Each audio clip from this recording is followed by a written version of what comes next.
My boyfriend has been ignoring me ever since I said no. Robert was everything I'd ever wanted in a guy.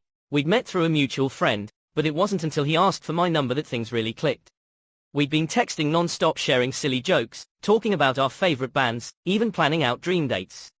It felt so easy and comfortable with him, like I'd known him forever. He even asked me to the school dance. I said yes before he could even finish the question, my stomach flipping with nervous excitement. The only catch, he went to a different school. But that didn't dampen my excitement one bit. I spent hours picking out the perfect dress, agonizing over every detail from my shoes to my hairstyle.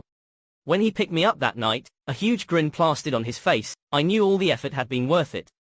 The dance was everything I hoped it would be, filled with dancing, laughter, and shy glances across the crowded gym. Robert was a fantastic dancer, twirling me around the dance floor with such ease and grace that I felt like I was floating on air. As the night drew to a close, we found ourselves hanging back, reluctant for the evening to end. That's when he suggested we head back to his place to just hang out, maybe watch a movie. It felt natural, like we were already a couple. My heart skipped a beat. This was it, a real date. At his house, I changed out of my dress and into a pair of comfy sweats and an oversized t-shirt, the one with the faded band logo I adored. I tossed my dress over the back of his desk chair, feeling a surge of contentment as I inhaled the familiar scent of his cologne in the air. He was already sprawled out on his bed, scrolling through his phone. I walked over, settling down beside him. As I leaned in to say something, he reached for me, pulling me onto his lap. I melted into him, our lips meeting in a kiss that sent tingles down my spine. But then, as the kiss deepened, I felt a wave of unease wash over me. Things were moving too fast. We were just getting to know each other, and this felt too soon, too intense. Robert, wait, I whispered, gently pulling back. I really like you, but I'm not ready for this to go any further. His reaction caught me completely off guard. The warmth in his eyes vanished, replaced by a coldness I'd never seen before. His grip on me tightened, and I had to force a smile, trying to ignore the uneasy feeling that now twisted in my gut. What's wrong? I asked, trying to keep my voice light. He just grunted, mumbling something under his breath that sounded suspiciously like a curse word. Before I could respond, he practically shoved me off his lap, storming out of his room and slamming the door behind him. I sat there, frozen in place, my mind racing. What just happened? He'd never acted like this, not even close. The guy I'd been texting with, laughing with, dancing with just hours ago, where did he go? A knot of dread formed in my stomach. Maybe I'd misread everything. Maybe this whole perfect guy persona was just an act, and I was only now seeing the real him. Minutes ticked by, each one stretching on forever in the tense silence of his room. Finally, my phone buzzed, breaking the quiet. It was a text from Robert. I unlocked my phone, my heart pounding as I read the single-word message, leave. A cold shiver ran down my spine. My first thought was that he must be joking. But his tone, the way he'd looked at me, it all felt so different, so serious. Deciding it was better to be safe than sorry, I quickly gathered my things, the makeup bag I'd brought to get ready at his house, my phone charger, the little knickknacks I always seemed to have stashed in my purse. As I slipped out of his room and into the hallway, I nearly collided with his mom. "Oh honey, leaving so soon?" she asked, her voice laced with concern. She was always so welcoming, so kind. Part of me wanted to confide in her, tell her what just happened, but I didn't want to cause any trouble. "Yeah, my mom just texted. Wants me home early," I lied, forcing a smile. "Oh alright, dear, drive safe," she called after me as I practically ran out the door. The second I was in my car, I let out a breath I didn't realize I'd been holding. My heart was racing, and I couldn't shake the feeling that something was seriously wrong. What started as a perfect night had taken a very dark turn. 10 minutes into my drive home, my phone rang. It was Robert. My hand trembled as I answered. "Where'd you go?" he demanded, his voice cold and sharp. It was like talking to a stranger. "You told me to leave," I replied, utterly confused. Was he seriously messing with me right now? I was kidding. "Can't you take a joke?" he snapped, his voice dripping with annoyance. Then, without another word, he hung up. I stared at my phone in disbelief. A joke? Was he for real? Anger bubbled up inside me, mixed with a heavy dose of hurt and confusion. This wasn't the Robert the first thought I knew. The worst part, the silent treatment that followed. For 3 days straight, he ignored my calls, my texts, everything. It was like he vanished into thin air, taking my heart with him. I couldn't understand what had happened, what I'd done to make him turn on me so quickly. Finally, I broke down and confided in our mutual friend, Quentin. I told him everything about the dance, the kiss, Robert's strange reaction, the text, the phone call. Quentin listened patiently, his expression growing more serious with each detail I revealed. When I finished my story, silence hung in the air, heavy and suffocating. Just when I thought he wasn't going to say anything, he spoke, his voice low and troubled. Look, I don't know how to tell you this easy, so I'm just going to say it straight. Robert's been telling people he's pissed because you turned him down, that you're never gonna let him hit that, whatever that even means. My blood ran cold. Hit, what did that even mean? And why was he talking about me like that, to other people no less? It was like everything I thought I knew about him was a lie. I felt sick to my stomach. This wasn't the sweet, funny guy I'd fallen for. Quentin's words echoed in my mind. He's pissed, you won't let him hit that. This phrase played on a loop in my head, a sick feeling growing in the pit of my stomach. Desperate for answers, feeling utterly lost and alone, I turned to the online world, pouring my heart out in an anonymous post, hoping for guidance from strangers. The responses came pouring in, and they were unanimous. Red flag. Run, don't walk. He's showing you who he really is. Reading through the comments, each one echoing the same sentiment, I felt a strange mix of emotions. Part of me was terrified, realizing how quickly things could have escalated that night. But another part of me felt a surge of gratitude for these strangers, these online voices offering support and validation. They were right, his behavior had been a major red flag, and I was incredibly lucky things hadn't gone further. It was then, with the support of strangers, that I found my own strength. I realized that I deserved so much better than someone who would treat me with such disrespect. It was time to stop making excuses for his behavior and prioritize my own safety and well-being. I knew I had to end this relationship, even though it would be hard, even though it would hurt. I decided to go back to Robert's house, get the rest of my things, and end things face to face. I wanted him to hear it directly from me, to know that I wouldn't tolerate his behavior any longer. To be safe, I asked Quentin to come with me. He didn't hesitate for a second. I'm not letting you go over there alone, Quentin stated, his expression hardening with resolve. He pulls anything at all, you call me. I don't care if I'm in the middle of dinner with the Queen of England, I'm there. Got it, I nodded, touched by his unwavering support. With Quentin by my side, I knew I could face Robert, no matter how uncomfortable it might be. As we pulled up to his house, I took a deep breath, bracing myself for what lay ahead. It wouldn't be easy, but it was the right thing to do. Robert's dad answered the door, a look of surprise crossing his face at the sight of me, and Quentin right behind. Before I could even say a word, he ushered us inside.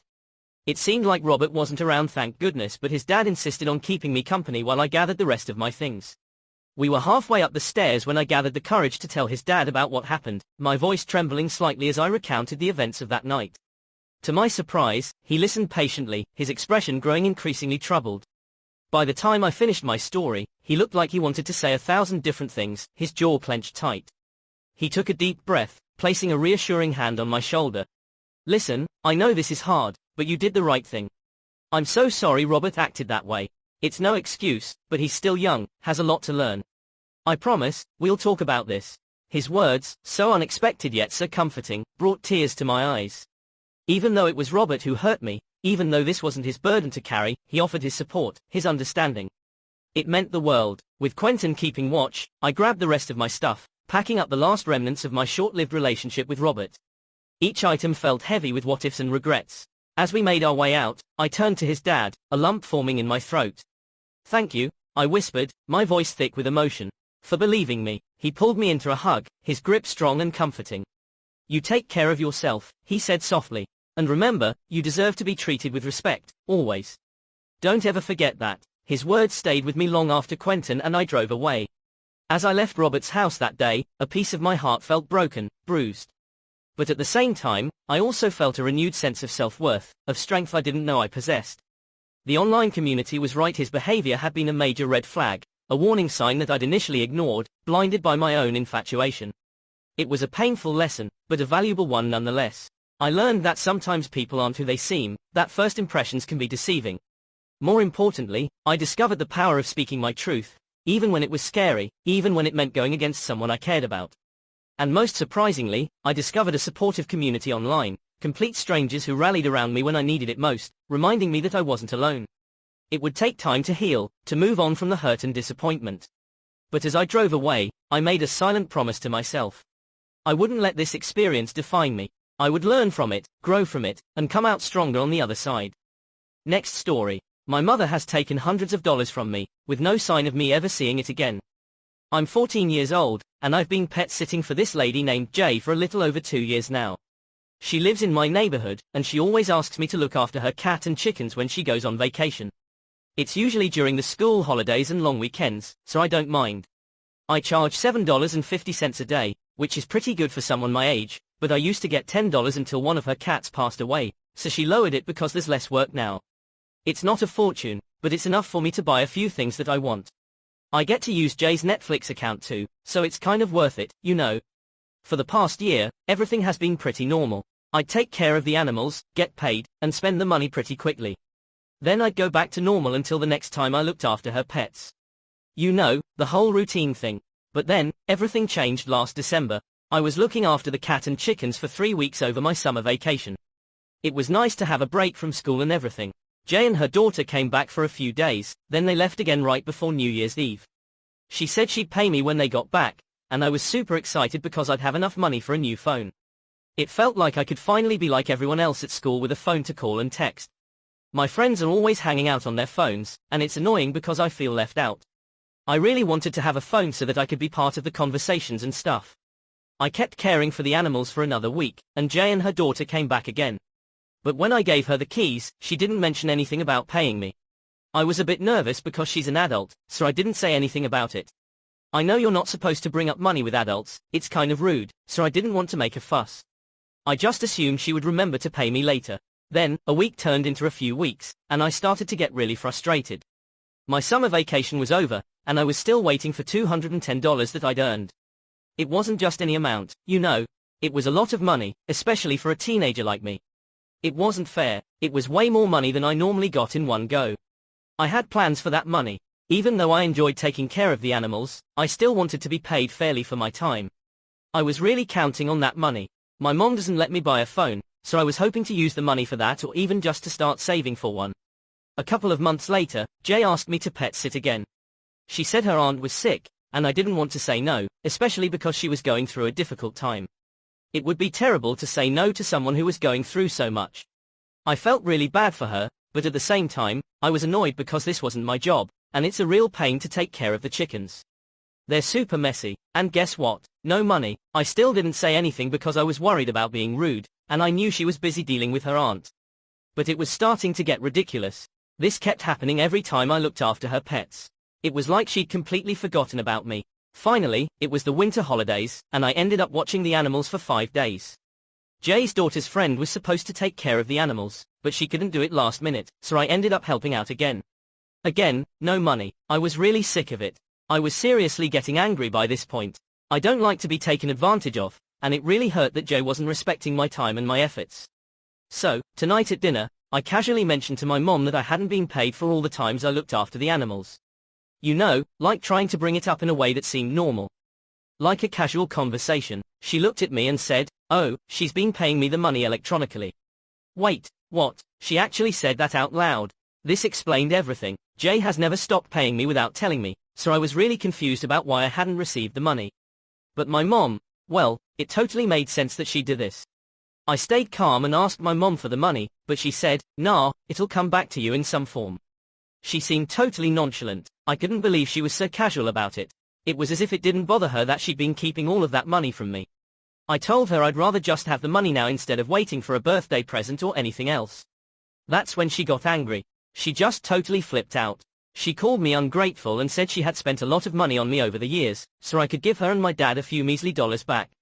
I know my mom can be really overprotective, but it felt like she wasn't seeing that I was being totally wronged in this situation.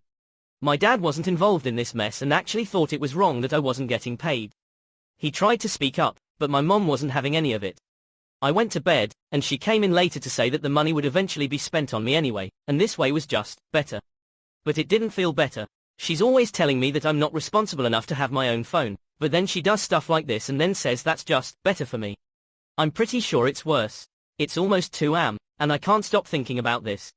Our family isn't struggling with money or anything, so I don't know why she would do this. If we were in trouble, I'd be happy to help out, but we're not. I just wish I could have the money and buy something that I actually want. I mean, I wouldn't even spend the money on something that I didn't want, but it's really annoying to have it taken from me like that. It's like my money is no longer even my money. I've added up all the times I pet sat, and it comes to around 8 weeks and 5 days, which is $457.50. That's a lot of money. That's enough for me to go to this awesome camp that I've been trying to save up for all year. I know, it's just camp, but this camp is really cool. It's in the rainforest and they have zip lining, rock climbing, and kayaking. It's so exciting, but it's also so expensive. I really want to go, but my mom said I need to save up myself, which I've been trying to do, but she keeps taking my money. How am I supposed to save up if she keeps stealing it? I don't know what to do about this. Any advice? I was thinking about asking Jay to just start giving me the money in cash again, but I don't know if she'll be okay with that. It feels kind of awkward bringing this up to her, you know. It's not like I want to create drama, I just want my money. I guess I'm just really bummed out. I've worked hard for that money and it feels like it was stolen from me. What am I even supposed to do now? I want to go to camp, and I want my own phone. This is the most frustrating situation. It's not fair, and I don't even know where to start to fix this. Edit. I'm Australian, in case it wasn't clear. It's December now, which is our summertime, and I get paid in Australian dollars. Edit 2. Jay isn't really my mom's friend. I went to the same elementary school as her daughter, who was younger than me. She used to get bullied, so I helped her out.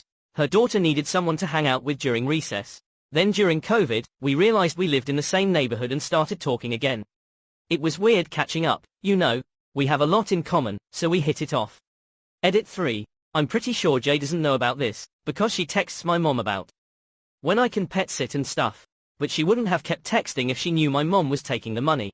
So maybe I should talk to Jay. Maybe she doesn't even know my mom is keeping the money. Maybe I should explain it to her and see if she can start giving me the cash again, then she can give it to my mom if she wants to. I don't really know, this situation has me so stressed. Edit 4. I have a good hiding spot for my money that my mom hasn't found yet, so I'll keep that safe. I'm starting to think I might not ever get that money back, but I'll ask my dad if he can help me pay for the rest of the camp. I already have $150 from selling my old games and stuff. From now on, I'm going to ask Jay to give me the cash. It's not fair that I'm making less than minimum wage, and then my mom takes all the money. Thanks for listening.